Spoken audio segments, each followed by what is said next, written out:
Excelente. Entonces damos por comenzado el examen. Muy buenos días a todos los presentes. Agradezco su presencia en esta fecha tan importante para mi desarrollo profesional.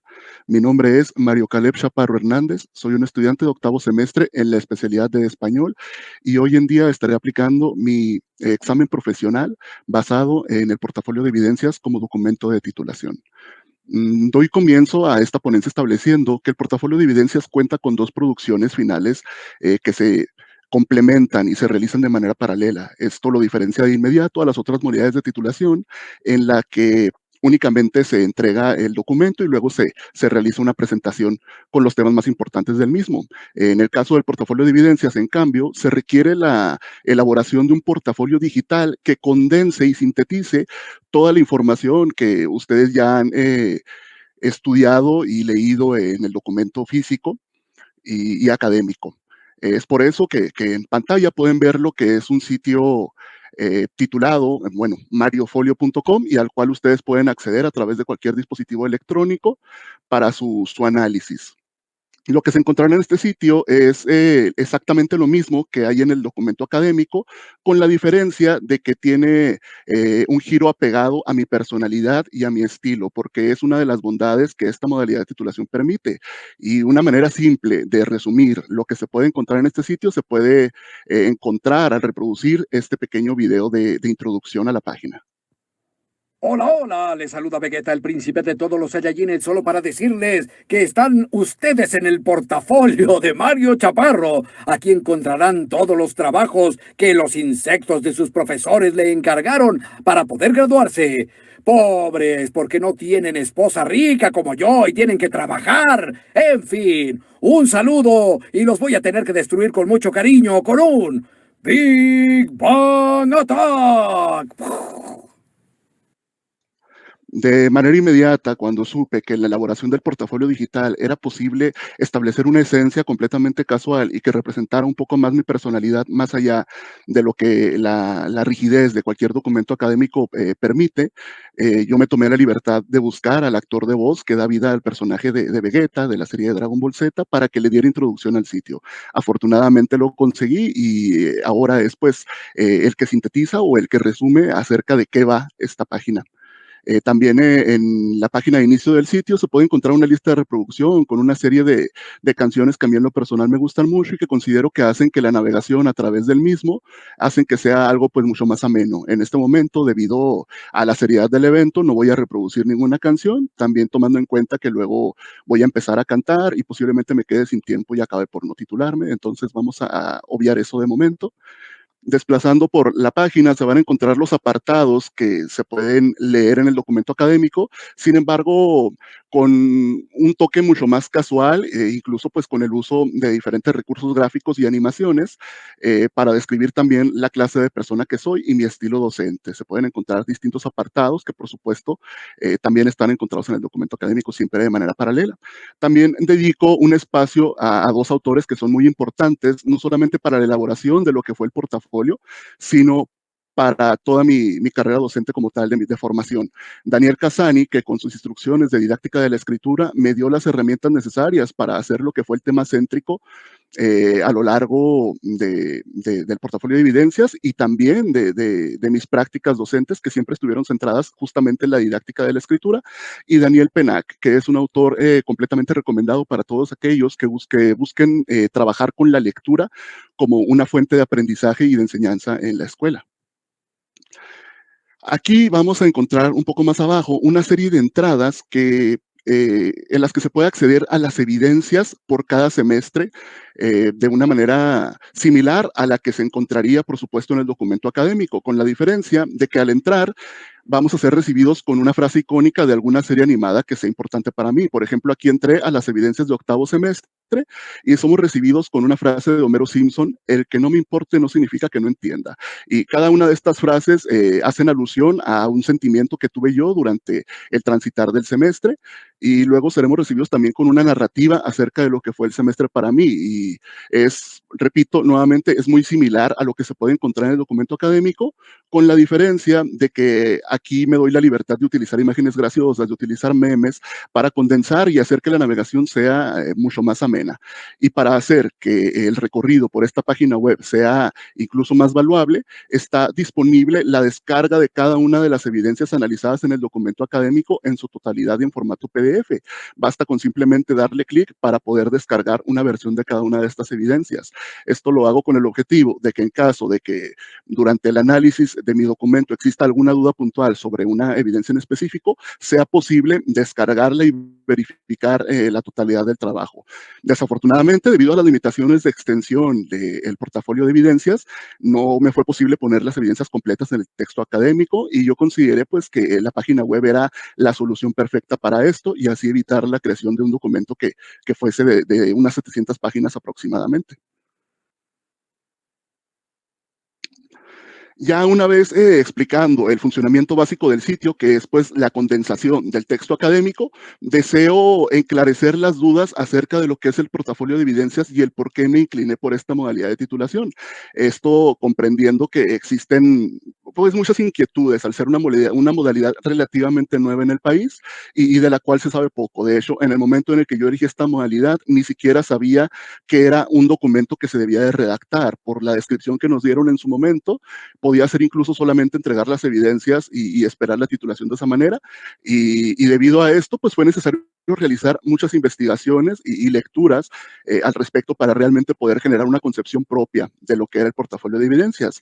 Y de estas investigaciones guiadas con el maestro Román en todo momento, yo me quedo con dos autores principales que para mí pues son el eje principal y el soporte de lo que es mi documento. El primero es el doctor Sergio Tobón, que es un doctor en psicopedagogía que ha realizado importantes documentos respecto al aprendizaje basado en competencias. Y ya que el portafolio de evidencias es un documento que trabaja con un eje central en las competencias del programa de estudios para los maestros en formación, él realizó también investigaciones al respecto de esto. Y cuando se refiere al portafolio, él habla de que es una hoja de ruta en la que se puede apreciar el crecimiento y la evolución de los estudiantes. Y yo cuando leí este concepto me quedé completamente enamorado, porque inmediatamente me imaginé la posibilidad de ver mi crecimiento desde el punto de inicio en la carrera hasta el punto final en el que yo iba a ser capaz de mirar hacia atrás y observar exactamente cómo las actividades realizadas en el salón de clases y en la práctica docente me han hecho evolucionar y me han hecho adquirir las competencias necesarias para poder considerarme un maestro culminado y listo para sumarme, por supuesto, en la profesión. Entonces, esta visión habla de cómo el estudiante se hace responsable de su propio proceso educativo, que es autocrítico, que permite darse cuenta de lo que tiene y de lo que no tiene, y esto interconecta inmediatamente con lo que la segunda autora, que es la doctora Frida Díaz Barriga, una verdadera eminencia en el campo de la pedagogía a nivel nacional, tiene que decir acerca del portafolio, y es que ella se refiere a este como un patrón comunicativo. Y al decir esto, ella se refiere a que el portafolio de evidencias, si bien es un documento investigativo e introspectivo, es más que nada y ante todo un texto narrativo con la función de comunicar. Es decir, el estudiante que lo realiza lo hace con el objetivo de comunicar a las autoridades educativas y a la comunidad en general que ha adquirido las competencias necesarias basándose y sustentándose en sus propias evidencias. Y lo que estos dos autores nos manejan se interconecta con esencias básicas del constructivismo que vienen desde siglos atrás, desde el aprendizaje del andamiaje a través de Dewey y el aprendizaje social de Lev Vygotsky. Y esto fue lo que me hizo a mí verdaderamente pues quedarme fascinado por la innovación que el portafolio de evidencias conlleva, porque representa el acto de hacerse responsable de su proceso educativo y realmente lo encuentro yo fascinante y verdaderamente innovador.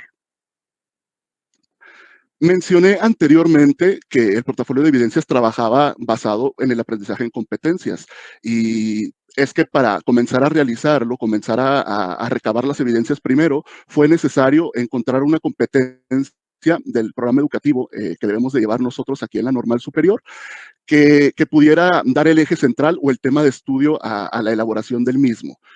para que tuviera el sentido y ya después poder sustentarlo todo alrededor de las evidencias. En mi caso no hubo mucha ciencia a la hora de elegir esta competencia, es la de promueve la apreciación estética y la creación literaria en la comunidad escolar y en su entorno para ampliar sus horizontes socioculturales. Y yo elegí esta principalmente porque es mi competencia favorita de todas, es de carácter disciplinar, es decir, que está enfocada a mi especialidad, que es la de español, y conlleva los dos elementos que yo más disfruto de la asignatura. Primero que nada, la creación de textos literarios y segundo, la utilización de la didáctica de la lectura como herramienta de enseñanza.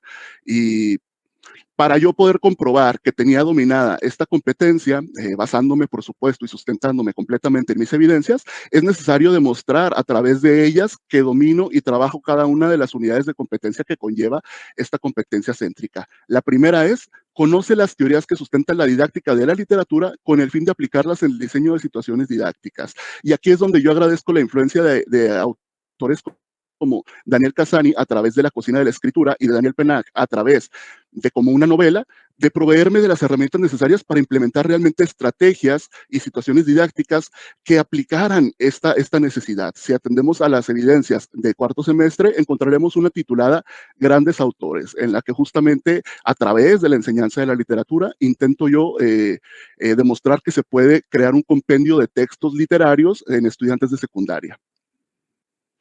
La segunda unidad de competencia es reconoce que la literatura es una vía de conocimiento de sí mismo y de los otros en relación con su contexto. Y esta es posiblemente la más difícil de conseguir porque conlleva elementos realmente importantes y pesados que se dicen fácil, pero que realmente son complejos de su obtención. Si nos vamos al programa vigente educativo, en los principios pedagógicos se establece que tenemos que propiciar el aprendizaje situado.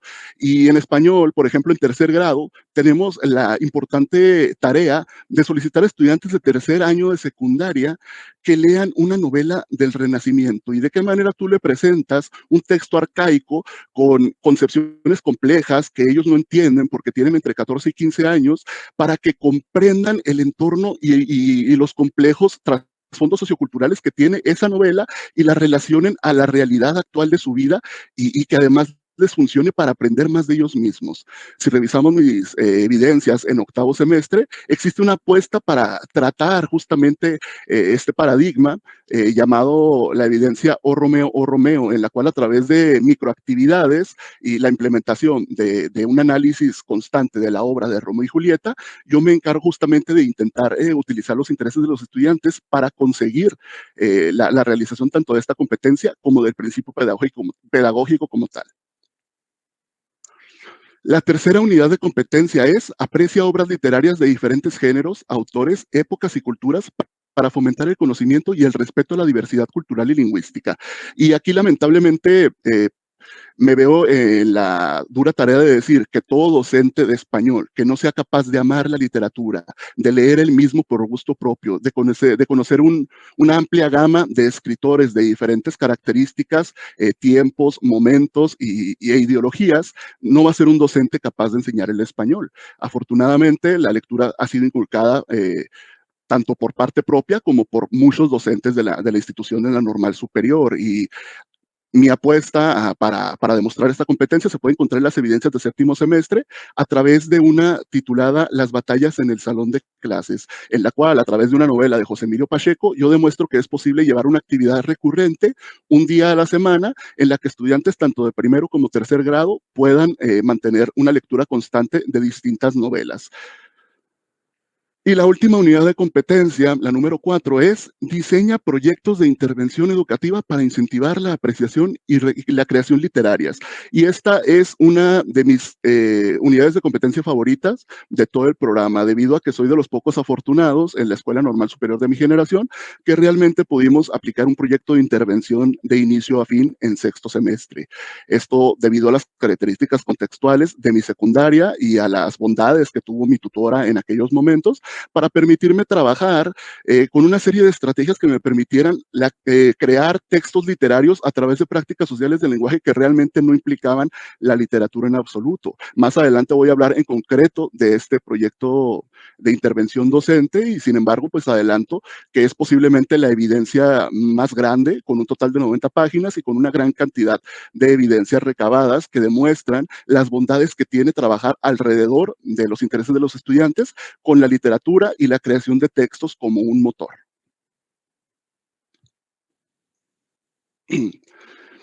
Y por fin, antes de hablar ahora sí de lo que son las evidencias y de lo que fue mi experiencia de la elaboración del documento mismo, veo importante establecer la fundamentación que justifica la elaboración de mi documento.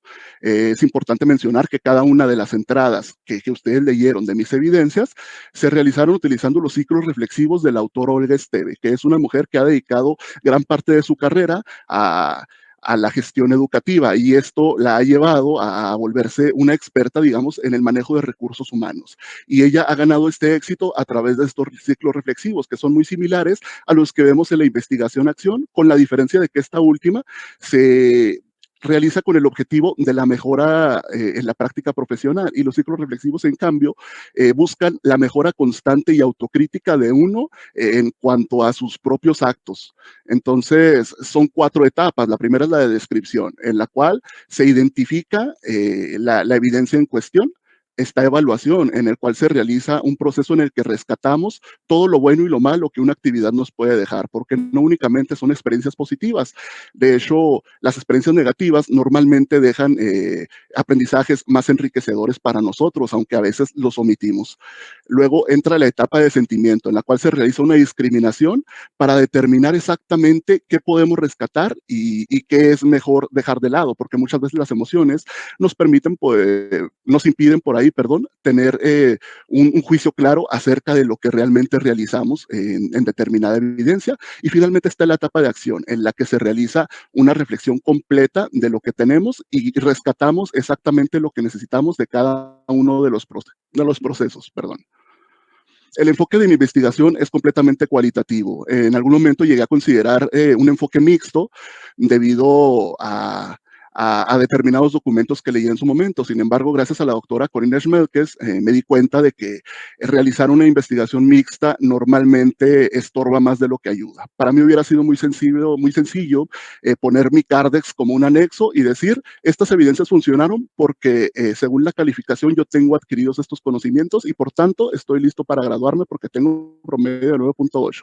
Y sin embargo, el enfoque cualitativo realmente te hace ir más allá de eso, porque te permite ser autocrítico en los aspectos que las calificaciones a veces omiten, porque a fin de cuentas los números sirven más bien para otro tipo de estudios. Siempre que se va a realizar un análisis personal, es preferible mantener ese juicio en el ámbito cualitativo. Cada evidencia se trabajó a través tanto de la fenomenología como un método de investigación a través del paradigma interpretativo de Justo Arnal.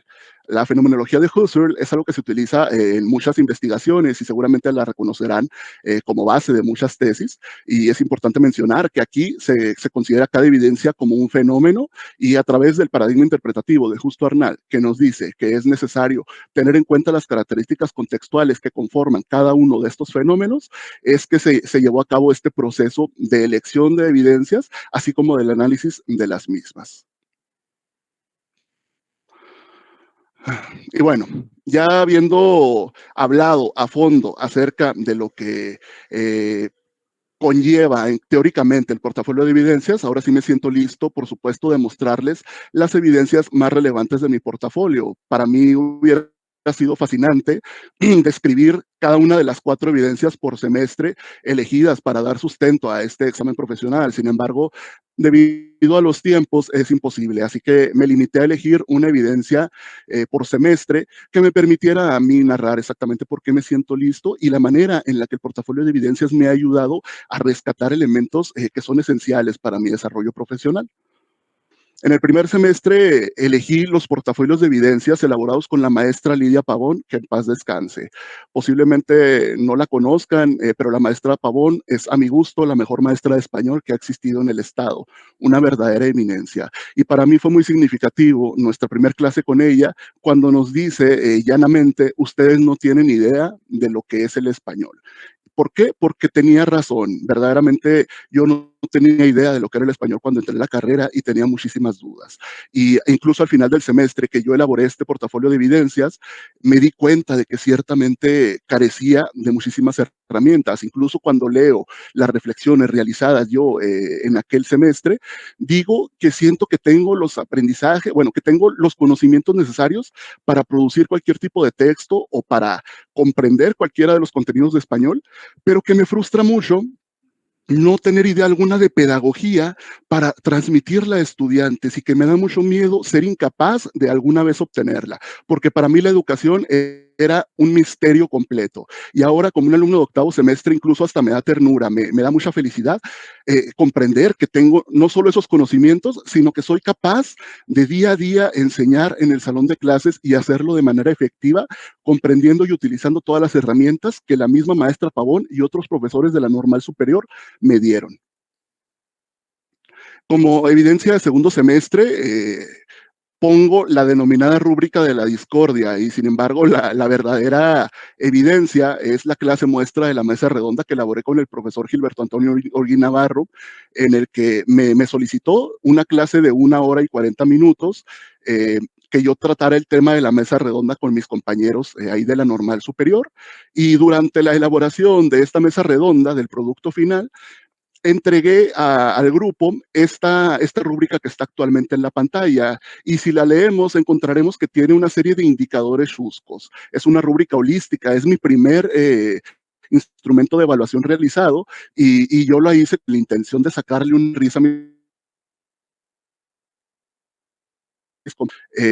por ejemplo, si leemos el número 6, va a decir, no, mejor el 5 está un poquito más divertido. El equipo o alumno posiblemente han sido abducidos por extraterrestres o poseídos por algún demonio maligno. Se pasaron toda la mesa redonda mordiendo su silla o intentando mudar de piel. Posiblemente sean capaces de argumentar en un idioma que los humanos no seamos capaces de pronunciar. Y al profesor Holguín, la verdad, le fascinó la rúbrica, incluso me la pidió para enseñársela a otros compañeros de la normal. Se acabó la clase y fue todo un éxito y yo estaba súper orgulloso, estaba verdaderamente feliz. Y a la siguiente hora se me acabó esta felicidad porque llegó la maestra Pavón, se encontró una rúbrica en el escritorio y muy seria me puso la regañada de mi vida. Me dijo que el español era la materia más importante y que no podía prestarse a este tipo de payasadas. Me dijo que yo no iba a llegar a ningún lugar portándome de esa manera, que esto era imperdonable y que esperaba más de mí. Entonces, para mí, un estudiante de segundo semestre, que la mejor maestra de español te diga eso, verdaderamente fue un golpe muy duro. Y sin embargo, esta rúbrica acabó generando una especie de debate semanal entre los profesores de la normal, porque muchos se pusieron a favor y decían que era muy creativo y que a lo mejor ayudaba a que los estudiantes leyeran más acerca de los instrumentos de evaluación con los que se evalúan, y otros, en cambio, apoyaban, por supuesto, la postura de la maestra Pavón y me decían que tenía que volverme más serio. A final de cuentas, pues debo de mencionar que yo nunca he utilizado un instrumento de esta naturaleza en la secundaria, sin embargo, sí he mantenido la amenidad y el buen humor como parte esencial de mis clases. En tercer semestre elaboramos un trabajo en la materia de expresión oral, en la cual teníamos que analizar una práctica social del lenguaje, apuntando qué competencias del programa educativo de aquí de los estudiantes de la normal superior atendía a esa práctica. Y este trabajo yo lo considero relevante porque fue mi primera aproximación a las competencias disciplinares de nuestro programa educativo y que a su vez se volvería eventualmente pieza céntrica para la elaboración de mi portafolio de evidencias. Este semestre estuvo más marcado por cosas extraclases y sin embargo yo siempre rescataré este trabajo como pieza esencial para lo que a la larga se volvería mi portafolio de evidencias, aunque en el momento no lo sabía. Para cuarto, quinto y sexto semestre, Me gustaría hablar ahora sí del proyecto de intervención docente que mencioné brevemente con anterioridad. El título es Respuesta ante la dificultad estudiantil para la producción de textos extensos. Fue un proyecto de intervención que realicé a lo largo de 3 semestres, utilizando estrategias de intervención apuntadas para solucionar una problemática observada en estudiantes de tercer grado de secundaria. Y es que, según mi perspectiva, los alumnos no conocen nada de herramientas para producir textos propios. Si tú les pides a los estudiantes que te redacten sus ideas en un mapa conceptual, lo van a hacer sin problemas, pero si tú les pides que hagan eso mismo en un párrafo, no van a tener las aptitudes necesarias para hacerlo. Y eso es un verdadero problema, sobre todo en tercero de secundaria, cuando al llegar a la preparatoria van a tener que trabajar con ensayos y otro tipo de textos ambiciosos y van a provocarles muchos problemas, de acuerdo incluso a la obra de Daniel Casani, psicológicos y de seguridad. Y esto pues lo digo porque yo en lo personal me tocó vivirlo en su momento cuando tenía su edad. Teniendo eso en cuenta, decidí utilizar la didáctica de la literatura para dar un giro a 3 prácticas sociales del lenguaje que realmente no tienen nada que ver con la creación literaria, para fomentar la elaboración de los textos extensos. El primer tema fue el de la elaboración de una biografía, dándole el giro, permitiendo que los estudiantes elaboraran biografías no solamente de personajes de la vida real, sino también personajes ficticios, con el objetivo claro de que se interesaran realmente a la hora de escribirla y que le pusieran mayor esmero a la hora de aprender la estructura correcta de un párrafo. Cuéntamelo sin tanto rollo es el tema de elaboración de resúmenes, y el giro que le di fue que en lugar de resumir cualquier tipo de texto de estudio, me resumieran una película de su elección, es decir, que realizaran una reseña, sin embargo, nuevamente respetando todas las estructuras textuales que se requieren para la elaboración de la práctica social del lenguaje. Y la última es Que Rolón, Back in Black, en el que se elabora un análisis de una canción, pero realizan una reseña hablando del contenido emocional y de lo que la canción significa para ellos, atendiendo, por supuesto, sus intereses personales, además por ahí incluso haciendo uso o recurso de la etapa emocional en la que se encuentran, en la que es esencial la expresión de sus emociones. Afortunadamente, este proyecto de intervención tiene una enorme cantidad de evidencias recabadas. Ahí podemos ver lo que ocurre cuando tú le permites a los estudiantes trabajar libremente. Yo toda la vida voy a presumir a esta señorita que incluso se compró un cuaderno específicamente para trabajar este contenido. Y es algo que me llena de orgullo porque ella me entregó una biografía de 9 páginas, y es algo que en nivel secundaria verdaderamente es fascinante y que para siempre me marcará y que me hará siempre buscar trabajar con los intereses de los estudiantes como un motor para conseguir los aprendizajes esperados. En séptimo semestre, mi evidencia elegida fue el taller de la escritura como macrohabilidad del español, y es que decidimos elaborar por ahí un taller para compañeros de la normal superior, de grados inferiores, en el que habláramos acerca de cómo utilizábamos las macrohabilidades del español para trabajar en las clases. Estamos hablando de hablar, leer, escribir y escuchar, que son también parte esencial del perfil de egreso en cuanto a lenguaje y comunicación. Entonces, mis compañeros tuvieron la decisión de elegirme a mí como quien impartiría el taller de la escritura, porque afortunadamente y muy para mi orgullo me gané esa fama de ser el profesor de la escritura, ser el que siempre trabajaba a través de la didáctica de la escritura, comprendiendo que tiene tantas bondades como el uso de la lectura, aunque no sea tan conocido y para mi gusto incluso hasta evitado y discriminado en algún momento. Entonces, para mí fue un gran orgullo preparar y poder demostrar estas bondades de la escritura.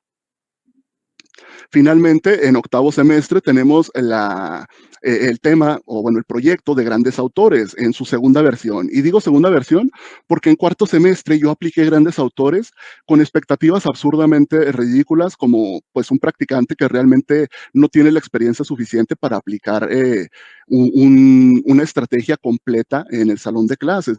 Por aquel entonces yo esperaba crear un compilado de cuentos en meras 2 semanas de práctica que tenía. Evidentemente era completamente inviable. Y ya en octavo semestre, con mayor experiencia, mayores conocimientos e incluso más dificultades al ser completamente virtual, porque fue en ese periodo de este ciclo escolar en el que los alumnos regresaron a sus casas, a la educación a distancia, logré implementar exactamente el mismo tema, con la misma aproximación y con mucho mejores resultados, utilizando microactividades que ellos pudieran realizar y comprender a la distancia. Y aquí es donde nuevamente se puede ver el crecimiento gradual que uno tiene con el paso de la carrera y a través de los ciclos reflexivos que el portafolio de evidencias permite. Y de esta manera es que llego al final de esta ponencia, ya a manera de reflexión, solamente puedo establecer que el portafolio de evidencias me ha permitido retomar muchísimas cosas que creía olvidadas, me ha permitido acercarme a los aprendizajes que a lo mejor quedaron olvidados en el pasado y a retomar la esencia de lo que representa mi personalidad para las clases de español.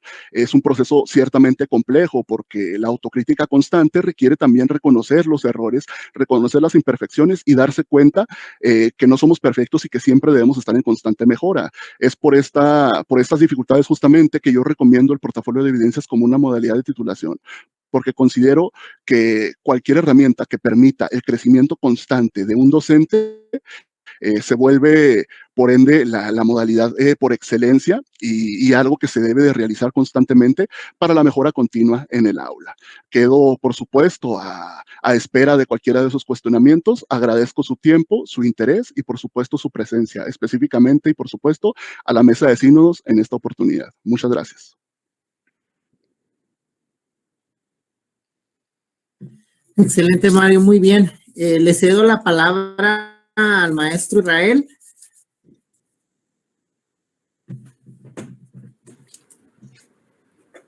Gracias. Muy bien, Mario. Tengo algunas comentarios de análisis.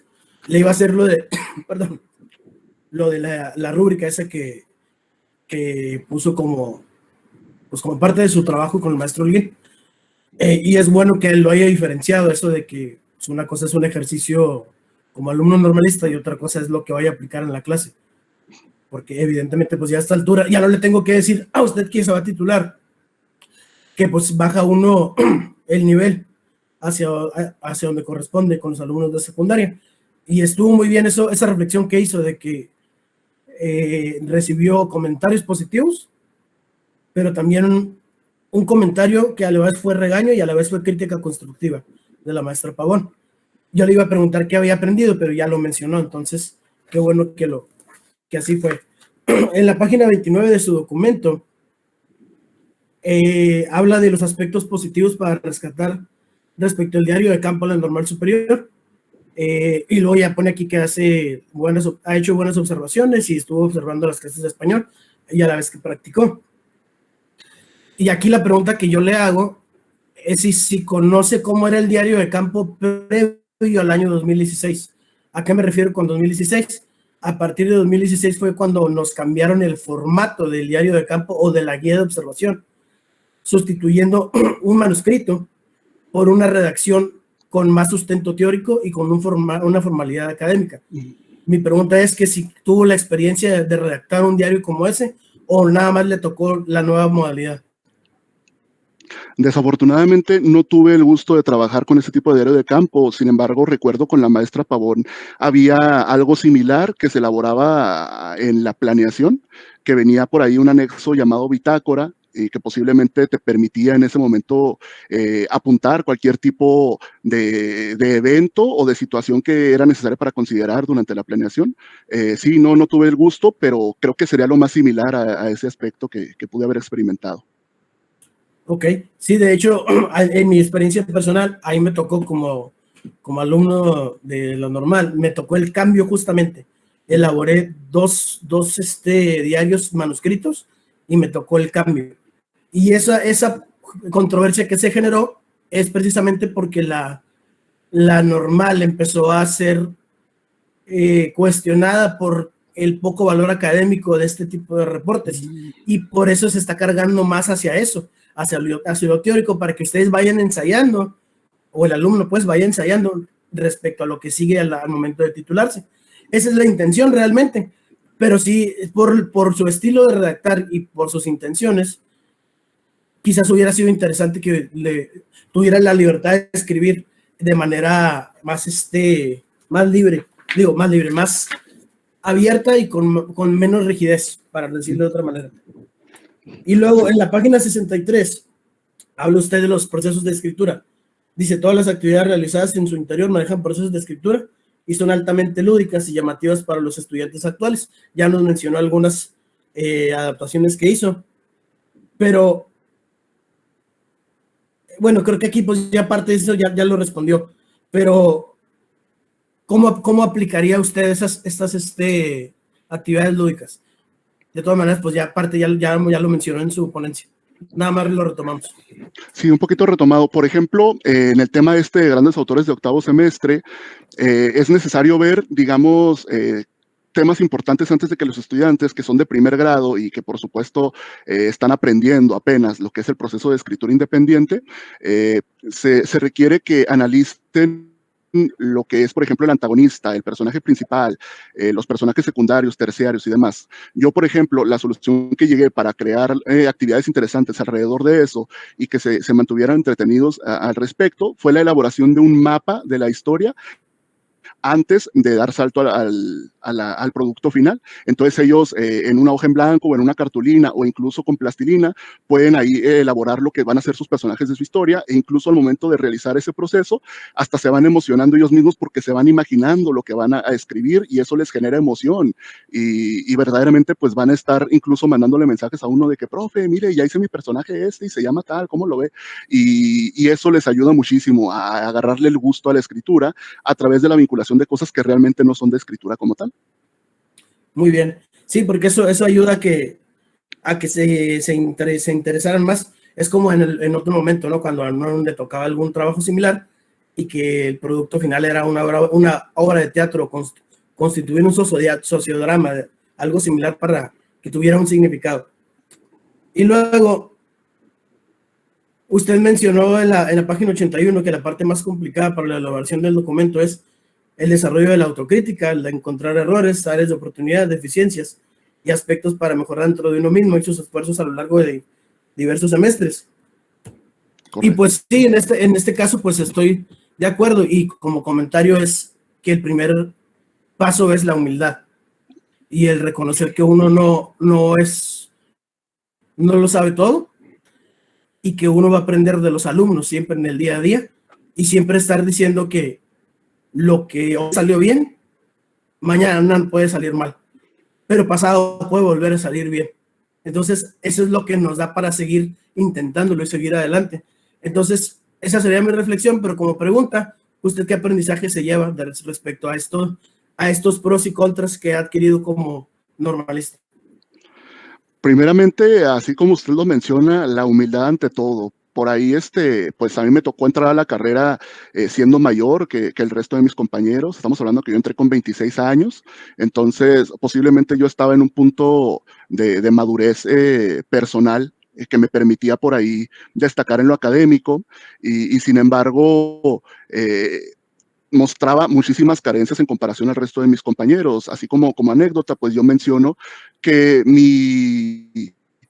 si bien mis aptitudes de redacción y a lo mejor de desarrollo de diferentes contenidos son muy buenos, soy muy malo en cualquier tipo de manualidades, soy muy malo en cualquier tipo de pensamiento fuera de lo práctico, porque incluso dicen que mi estilo docente es muy a lo chile, tomate y cebolla, dicho de una manera pues muy coloquial, muy básico, siempre me voy a lo esencial. En cambio, a la hora de llegar aquí a la normal superior, me encuentro con compañeras y compañeros mucho más jóvenes que yo, que son capaces de crear imágenes en tercera dimensión y cosas con muchísimo color, incluso le pueden agregar con el uso de tecnologías, fuegos artificiales a la distancia y demás. Entonces, a través de estos ciclos reflexivos, yo he sido capaz de rescatar esas competencias que mis compañeros tienen y darme cuenta de que tengo mucho por aprender y de que también tengo yo que hacer mi lucha para alcanzarlos en esos ámbitos y continuar creciendo, por supuesto.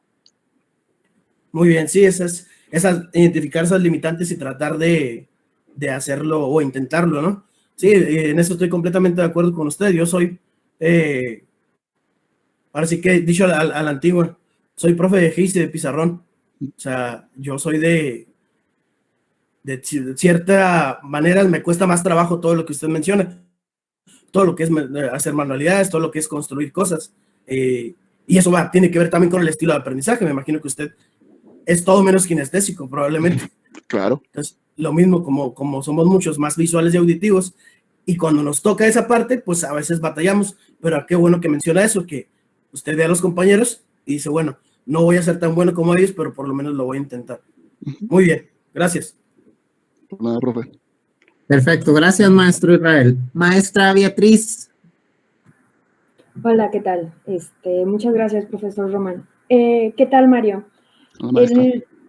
Tu presentación es diferente a otras en donde no hay un formato específico que se espera iniciar con la introducción, objetivos, etc., ¿no? Tus resultados, lo del análisis. Y pero igual, ¿no? Me llamaba mucho la atención tu trabajo, o sea, en el escrito, y explicaste algunas cosas en tu presentación, pero me quedan muchas dudas todavía por ahí. De hecho, lo mencionaste, están más que nada de pregunta, es así como que qué pasó por ahí, se te fue, yo creo. Por ejemplo, bueno, es parte de la introducción y dices en el apartado 2, bla, bla, bla, que se verá dentro del apartado 2, que se verá un análisis profundo, reflexivo y estadístico. Y entonces, obviamente, no está el proceso estadístico, porque ya mencionaste que es el cualitativo, pero como que se te pasó esta parte de la estadística dejarla ahí, ¿no? En el escrito. Una de las preguntas es, a ver, déjame ver qué hago primero. Bueno, así, someramente, hablas de la fenomenología, el término, ¿no? Para hacer tu análisis. Pero tú específicamente, cuando estuviste escribiendo tu documento, ¿qué hiciste primero? ¿Elegiste una competencia o un tema específico y luego, no sé, hiciste el análisis o en qué te basaste para hacer el análisis, tu autoanálisis? ¿Cómo lo hiciste? Explícame así someramente cómo hiciste este procedimiento. Sí, maestra, justamente ahí vendría el aspecto incluso estadístico que usted menciona, porque gracias a la guía del maestro Román, elaboramos primero que nada, para elegir el proceso de las competencias, un diagnóstico en el cual respondíamos ciertas preguntas para determinar cuáles eran nuestras competencias más fuertes y las más débiles. Entonces nos encontramos ahí, tanto con mi competencia menos trabajada y la más trabajada. Entonces, para mí, ahí fue el proceso en el que yo no tuve realmente problemas de elegir cuál era la que quería como centro de mi portafolio. Pude haber elegido una competencia débil para demostrar que era capaz de trabajarlo, y sin embargo yo consideré que hubiera sido, bueno, que es mucho más valioso trabajar exponiendo mis fortalezas y las capacidades que tengo. Entonces sí, primero que nada se realizó un diagnóstico para determinar el nivel en el que estábamos en cada una de las competencias, y luego se empezó el proceso de elección de la competencia céntrica para el portafolio, previo a la elección de las evidencias, que si bien ya estaban recolectadas, no estaban elegidas ni discriminadas todavía. Ya eso fue un proceso aparte que se llevó incluso desde sexto semestre. O sea, es un proceso que viene ya desde tiempo atrás, completamente cronometrado, gracias al maestro Román. Muy bien, Mario. Específicamente, una vez que ya se hizo el diagnóstico, que elegiste las competencias,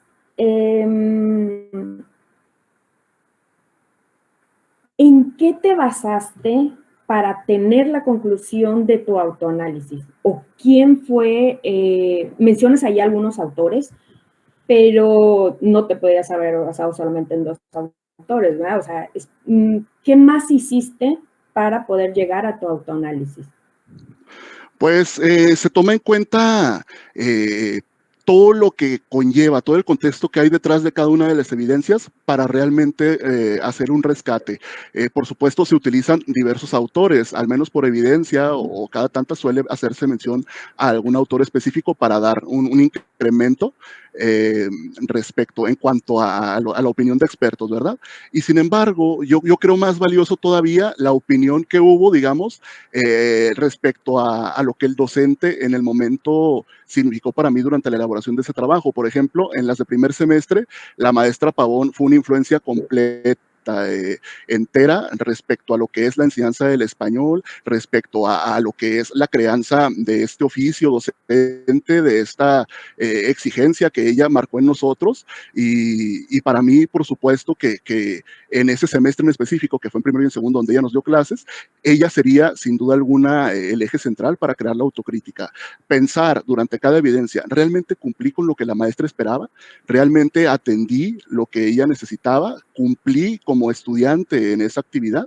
Y bueno, ya en segunda medida, pero también de manera esencial, la influencia que hubo con los compañeros en caso de actividades que fueron en equipo o con el entorno, en caso de actividades que representaron una investigación, ya sea en el campo escolar o en el campo local. Muy bien, Mario, gracias. ¿Usted se considera un investigador?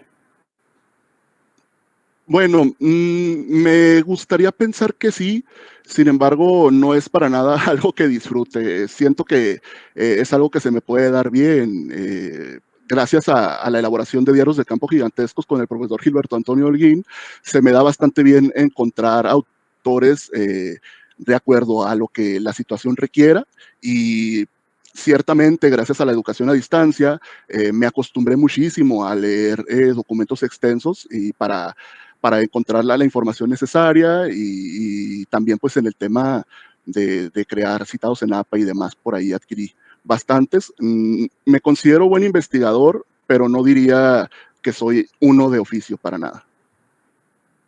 Ok, muchas gracias.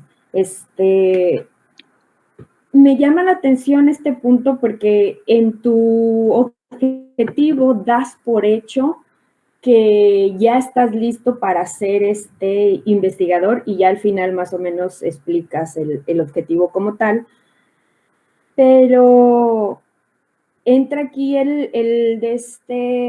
mi duda en cuanto a tus antecedentes. Ya explicaste que sí te consideras un investigador y es perfecto porque sí, realmente el producir un trabajo de estos te da el derecho de decir que ya eres un investigador de estos y ya con tus antecedentes, ¿no? De estudiante, como lo mencionas, cómo es que conforme vas realizando cada uno de los trabajos que se te piden en la normal, lo que realizaste, pues realizaste una investigación como tal, ¿no? Hay antecedentes y hay autores y a los que les tienes que dar precisamente crédito.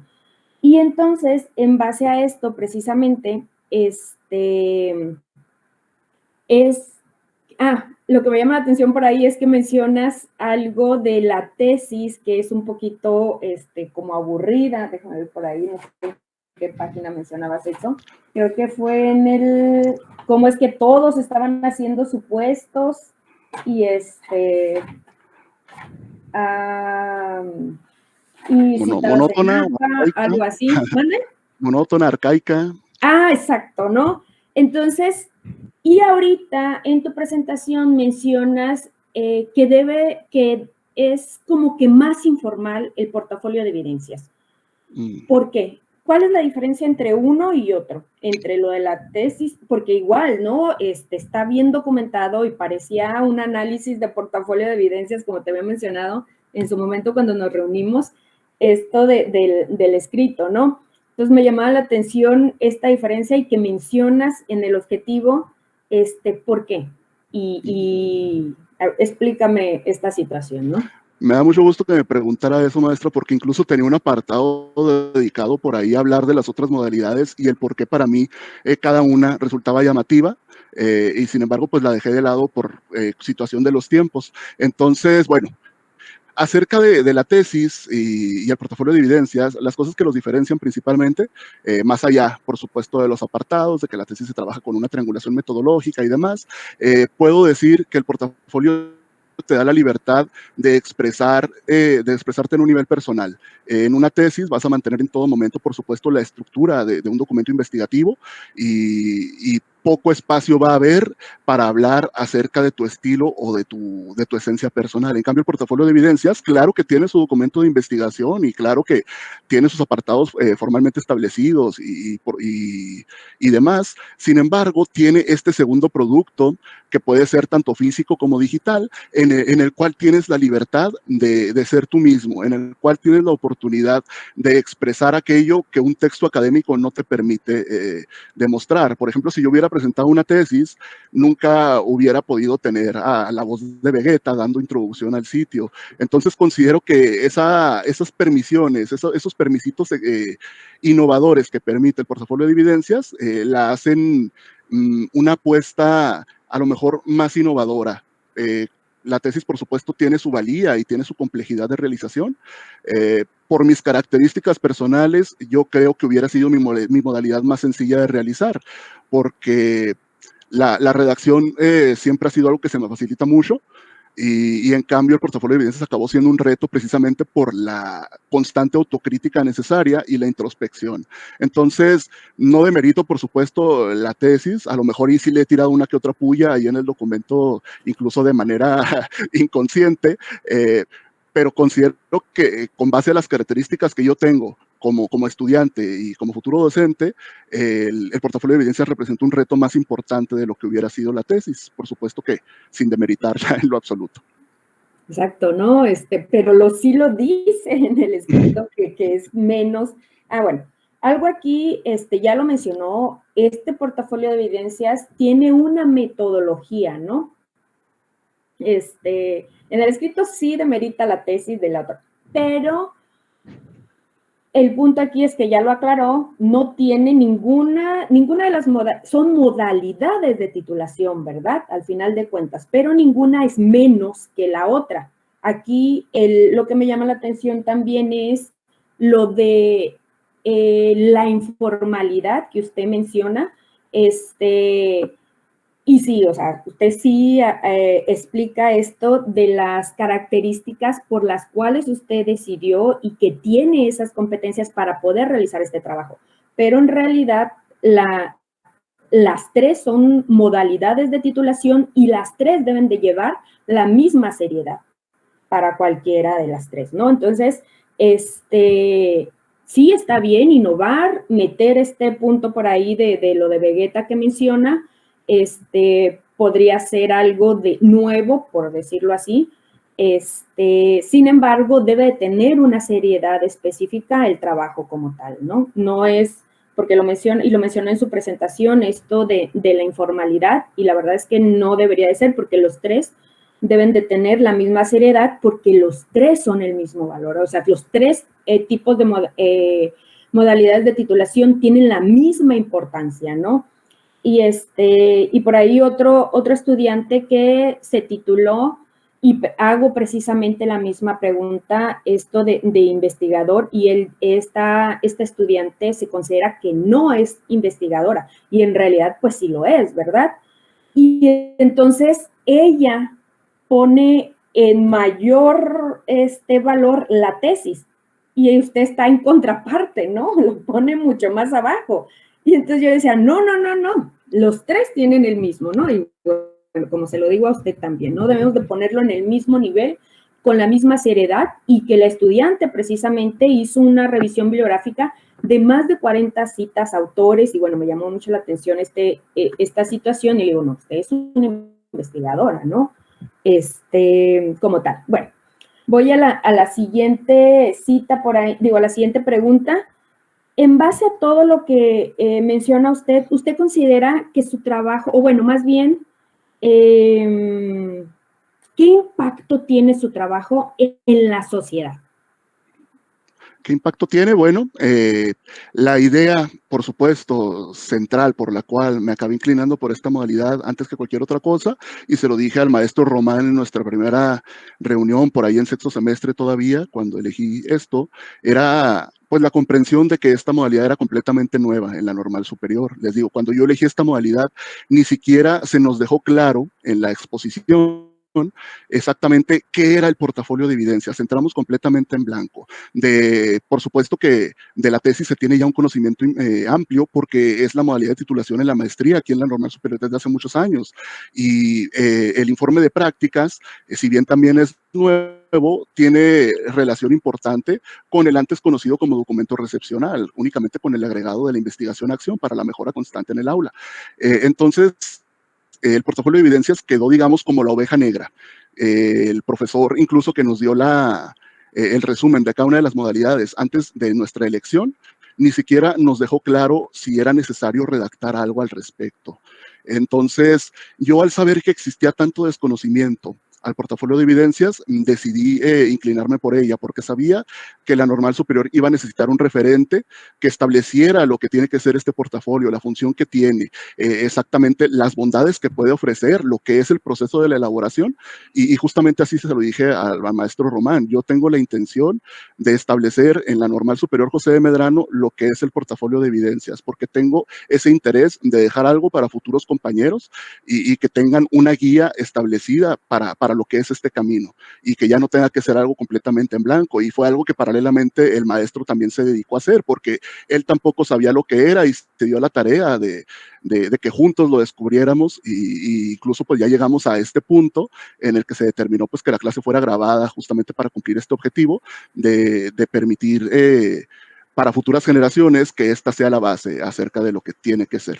Sí, mire, y lo describe en su trabajo, en su escrito, menciona precisamente esto, ¿no? Del beneficio para los estudiantes. Pero específicamente vamos a decir que un papá o una persona que no está en la escuela, ¿cuál es el beneficio para ella? Y le pongo una analogía, vamos a decir, portafolio de evidencias o de tesis que... no sé, comprensión lectora, el impacto a la sociedad, y bueno, ahí también me titubeó un estudiante en donde me dice, pues ya me da la explicación, pero específicamente, independientemente que sea estudiante, si un individuo fuera de la institución va y lee el trabajo de comprensión lectora o otro de tesis de, no sé, evaluación de los sentimientos de los estudiantes cuando entran a la materia de física, algo así. ¿Cuál es el beneficio para estas otras personas que están afuera y que quieren saber sobre su trabajo? Muy bien, bueno, considero yo, por ejemplo, digamos, un padre de familia de una escuela donde yo estoy dando clases, podría básicamente entender a plenitud quién es el que le está enseñando a su hijo, podría comprender totalmente mi proceso formativo desde el punto en el que comencé hasta el punto actual en el que voy a estarle enseñando a su hijo, el por qué soy como soy, el por qué le pido determinadas actividades a su niño, a su niña, y por qué trabajo de esa manera. O sea, al momento de leer el portafolio de evidencias de Mario Chaparro, vas a conocer a Mario Chaparro. Considero yo que ese es el aporte principal. Precisamente se puede leer incluso, usted lo mencionó en algún momento, como una historia, o sea, es una narrativa completa de lo que fue mi proceso en la Normal Superior. En suma esto, pues supongo que al momento de leerlo también pueden comprender lo que es el transitar de un docente desde que comienza y que realmente no tiene una idea, una concepción de lo que es su asignatura, hasta el punto final en el que se siente seguro y confiado respecto a los conceptos de la misma. Muy bien, lo que mencionaba ahorita, antes de entrar ya en la otra pregunta que mencionaba, esto de que no le dieron el curso y que creaba confusión esto del portafolio de evidencias, la verdad es que yo me puse a investigar muchísimo. Hay un artículo específico para, sí es específico para portafolio de evidencias, en donde precisamente el estudiante... y que que la institución, la normal, utiliza el portafolio de evidencias, pero en el estudiante crea una confusión precisamente, ¿no? De estas situaciones, de que si es, y es lo que precisamente estamos discutiendo, entre de que si es arriba o abajo de los otros documentos, y no, ¿verdad? Que al final de cuentas se le tiene que aterrizar al estudiante que este es un documento formal y que no nada más es el yo, sino que precisamente como usted ya lo analizó ahorita, tiene que ser y esta parte de la humildad de explicar y darle crédito a los que ya trabajaron con respecto a las competencias, escribirlas, ponerlo ahí como antecedentes y luego explicar o analizar el impacto que tiene tanto en lo académico como en lo social, ¿no? Muy bien, Mario. Entonces, ya nada más por último, dígame, menciona esto de las competencias adquiridas, cuáles fueron las más fuertes. Mencione cuáles competencias aún son las más débiles y cómo le haría para mejorarlas. La más débil la tengo muy presente porque yo en octavo semestre todavía no la tenía cumplida porque no me había tocado trabajarla. La competencia más débil está vinculada a la apreciación lingüística y cultural de México, que es un aspecto esencial del español, la apreciación de las variaciones de la lengua como parte de temas en la clase, y no porque yo no quisiera trabajarla, sino porque en las prácticas nunca me había tocado tratar el tema, entonces no había tenido la oportunidad. Incluso por ahí, entre los muchos temas que vimos, tanto con la maestra Pavón y el profesor Holguín, que en español fueron nuestros ejes completos, nunca tuvimos la oportunidad. A mí me generaba mucha frustración. Afortunadamente, por ahí, en un par de evidencias, logro atender la diversidad cultural y lingüística de México, tratando las variaciones de la lengua en distintos países. Y es un tema de verdad muy interesante, es un tema muy bonito. Y fue mi debilidad por mucho tiempo, precisamente nunca había tenido la oportunidad, pero sí logré reforzarla, y creo yo que incluso en la actualidad sigue siendo la menos trabajada, justamente porque en una ocasión la trabajé con estudiantes de primer grado de secundaria y hasta ahí quedó. Esa sería, pienso yo, mi mayor debilidad. Muy bien. ¿Y cómo haría para mejorarla? El trabajo constante, la utilización, por supuesto, incluso utilizarla no únicamente cuando toque el tema, que toca una vez por cada ciclo escolar, sino también podría ser aplicarse a través de la transversalidad, utilizar incluso autores del extranjero para captar las variaciones lingüísticas como parte de una actividad recurrente en el salón de clases. Se me ocurre que sería la modalidad más efectiva para tratarlo. Muy bien, muchas gracias. Por mí sería todo, profesor Román, adelante. Muchas gracias, maestra Beatriz. Muy bien, Mario. Yo voy a ser breve. Los maestros han cubierto gran parte de los cuestionamientos que pudieran ampliar más el panorama de tu documento, ¿sí? Hay ciertas cosas que mencionan los dos maestros y que tú aclaras con respecto a toda esta desinformación a inicio. De hecho, como comentario, comento que al inicio ustedes mismos me preguntaban que algunos asesores les habían dicho que el hacer el portafolio les iba a perjudicar para futuro, ¿sí? Entonces, esto se me quedó muy grabado, que muchos de los asesores desconocíamos en tu totalidad lo que era el portafolio, y yo creo que pensábamos que era el típico portafolio de, así me lo dijo en una reunión un asesor, la cajita de Maizoro en donde íbamos guardando todas las evidencias, ¿sí? Y nos dimos cuenta, pues, que, como lo dice la maestra, existe información y que nos abre y nos da a conocer que el portafolio se convirtió en una investigación, no solo en esa cajita de Maizoro donde se guardan las evidencias, que nos deja muchas anécdotas, que nos deja lecturas que dejaron mucho en cada uno de ustedes, y que nos da a conocer que, pues, el portafolio llega al nivel de una tesis, como lo dice la maestra. No hay por qué demeritar uno ni el otro, sino nos damos cuenta y que hay muchas áreas de oportunidad aún que tenemos que ir subsanando, y que espero que los productos que se generen o que genere la Unidad Juárez el año que entra, pues sean mejores que estos, ¿sí? Entonces, yo solo estas preguntitas y podemos cerrar. Del ciclo de Olga Esteve, ¿qué te deja a ti personalmente estos ciclos que usaste para hacer tu reflexión? Pero ¿cómo lo podrías poner tú o aplicar a ti mismo? Pues yo considero que los ciclos de Olga Esteve son más que la base para la realización del documento, son un estado ya permanente de autocrítica que se queda con uno después de implementarlos en cierta cantidad de ocasiones. Ya a través de la práctica docente considero yo que tengo que hacer incluso un compromiso conmigo mismo de estar en un constante ciclo reflexivo acerca de mi rendimiento, no solamente en el aula, sino a través de toda la labor docente para siempre estar en la mejor versión posible de mí, que va a ser la manera en la que mejor voy a poder apoyar a mis estudiantes y por supuesto ser un activo de utilidad para la escuela en la que vaya a terminar. Ok, yo creo que nosotros como docentes nunca somos productos terminados, ¿no? Somos Claro. un producto que siempre tiene áreas de oportunidad, áreas de mejora. Lamentablemente, podamos decirlo así, ¿verdad?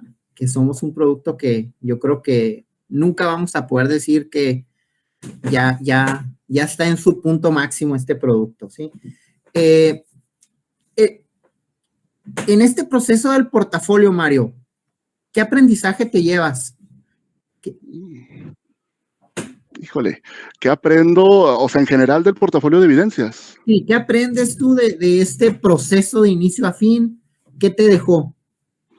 Me dejó con todos los aprendizajes que posiblemente adquirí en el pasado y que dejé enterrados, porque muchas veces cuando aprendemos algo y luego de inmediato nos toca cerrar ese ciclo y empezar algo nuevo, dejamos olvidados ciertos puntos importantes, los dejamos enterrados. Gracias al portafolio de evidencias logré desenterrar semestres enteros de información, logré recordar dificultades que tuve en primer semestre que en su momento me hacían casi querer llorar de la rabia. Recopilé situaciones que a lo mejor me causaron mucha alegría en su momento.